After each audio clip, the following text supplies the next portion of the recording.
Hello అండి, నమస్తే. నేను మీ రూహి. వెల్కమ్ టు మన ఛానల్ MrsHomeRoohi's Kitchen. మరి ఇవాల్టి స్పెషల్ రెసిపీ వచ్చేసి యమ్మీ మఖనీ మ్యాగీ, అంటే బటర్ మసాలా మ్యాగీ. ఇది చాలా యమ్మీగా ఉంటుంది, ముఖ్యంగా పిల్లలకి ఎంతో బాగా నచ్చుతుంది.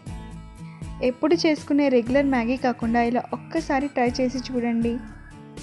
మీ పిల్లలకి మళ్ళీ మళ్ళీ తినాలి అనిపించే అంతలా బాగుంటుంది.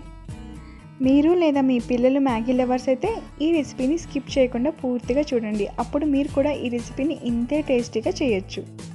మరి ఇంత టేస్టీ అయిన మఖనీ మ్యాగీ రెసిపీ ఎలా చేయాలో మరి చూసేద్దామా? ఒక పాత్రలో 3/4 కప్పు లేదా 1 కప్పు నీళ్లు వేసుకొని అందులో ఒక మీడియం సైజ్ టమాటా ముక్కలు, ఒక 2 లేదా 3 ఎండుమిరపకాయలు, 2-3 వెల్లుల్లి రవ్వలు, 7-8 కాజులు, అలాగే కొంచెం అల్లం ముక్క వేసి మూత పెట్టి ఒక 10 నిమిషాల వరకు మీడియం ఫ్లేమ్లో మరిగించుకోవాలి, లేదా ఈ నీళ్ళంతా ఇంకిపోయేంత వరకు మరిగించుకోవాలి. ఇంకొంచెం నీళ్ళు మిగిలాయి, ఇవి కూడా పూర్తిగా ఆవిరయ్యేంత వరకు మరిగించుకుందాం. ఇప్పుడు స్టవ్ ఆఫ్ చేసుకొని దీన్ని పూర్తిగా చల్లారనివ్వాలి. పూర్తిగా చల్లారాక దీన్ని మిక్సీ జార్లోకి వేసుకోవాలి. ఇప్పుడు దీన్ని మెత్తగా పేస్ట్ చేసుకుందాం. ఇప్పుడు ఒక ప్యాన్లో 1 టేబుల్ స్పూన్ ఆయిల్ వేసుకొని దాంట్లో మనం ముందుగా గ్రైండ్ చేసి పెట్టుకున్న ఈ పేస్ట్ని వేసుకుందాం.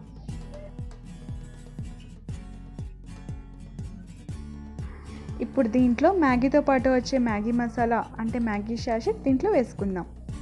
అలాగే సరిపడంత ఉప్పు, 1/2 teaspoon garam masala, 1/2 teaspoon chaat masala వేసుకొని ఒకసారి కలుపుకుందాం. అలాగే దీంట్లో కొంచెం కసూరి మేథిని వేసుకుందాం. ఒక 1/2 కప్పు నీళ్ళని వేసుకొని బాగా కలుపుకుందాం. దీంట్లో ఒక 2 టేబుల్ స్పూన్లు పాల మీగడని వేసుకుందాం, లేదా మీరు ఫ్రెష్ క్రీమ్నైనా యూజ్ చేయొచ్చు.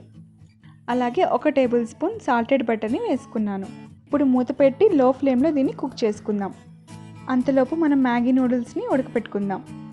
ఒక పాత్రలో 1 కప్పు నీళ్లు వేసుకొని దాంట్లో ఈ నూడిల్స్ని కట్ చేసుకొని వేసుకుందాం. ఒక 2 నిమిషాల పాటు ఈ మ్యాగీని ఉడికించుకుందాం. మరోవైపు సిమ్లో ఈ మ్యాగీ మసాలాని ఉంచాను. ఇప్పుడు ఈ నూడిల్స్ బాగా కుక్ అయిపోయాయి. ఇప్పుడు దీన్ని స్టవ్ ఆఫ్ చేసుకుందాం. ఈ బటర్ మసాలా కూడా పైన ఆయిల్ అంతా వచ్చి బాగా కుక్ అయింది. ఇప్పుడు దీంట్లో మనం ఆల్రెడీ కుక్ చేసుకున్న నూడిల్స్ని వేసుకుందాం. ఈ మసాలా అంతా ఈ నూడిల్స్కి పట్టేటట్టు బాగా కలుపుకుందాం. మీరు కావాలంటే దీంట్లో కొంచెం నీళ్ళని కూడా కలుపుకోవచ్చు.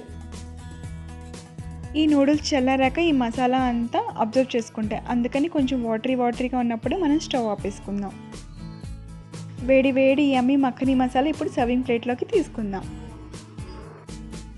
మీరు కూడా ఈ రెసిపీని ఇలాగే ట్రై చేసి మీకు ఎలా కుదిరిందో కామెంట్ సెక్షన్లో తెలపండి. ఈ వీడియోని మీరు ఇంగ్లీష్లో చూడాలనుకుంటే కింద డిస్క్రిప్షన్ బాక్స్లో లింక్ ఉంది, దాన్ని ప్రెస్ చేయండి.